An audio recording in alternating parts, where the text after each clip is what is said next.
ভারতে পালিয়ে থাকা শেখ হাসিনা নানা ষড়যন্ত্র করছেন বলে অভিযোগ করেন রিয়াদ বিএনপি নেতারা। রিয়াদে প্রবাসী ২৫০০ উপজেলা বিএনপির কমিটি গঠন ও আলোচনা সভায় একথা বলেন তারা।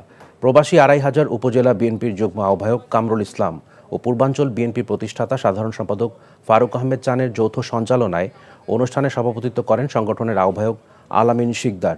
প্রধান অতিথি হিসেবে ভার্চুয়ালি বক্তব্য দেন বিএনপির সহ সাংগঠনিক সম্পাদক নজরুল ইসলাম আজাদ। বক্তব্য দেন শহীদুল ইসলাম সহ অন্য নেতারা।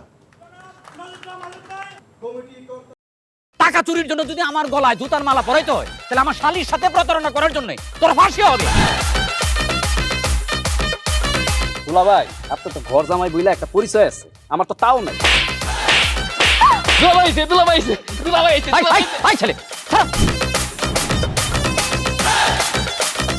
রাজনৈতিক ফ্যামিলির মেয়ে হয়ে ওই কাজ করবে।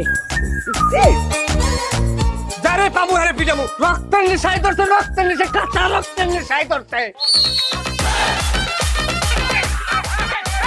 তোমার এই পলিটিক্স আমার বাম পকেটে থাকে। তোর বউরে ঝামেলা পাকাই। এই বেটাই, আমি তখন বিয়ে করিনি। দুইটার আমি গুলি করে মারু।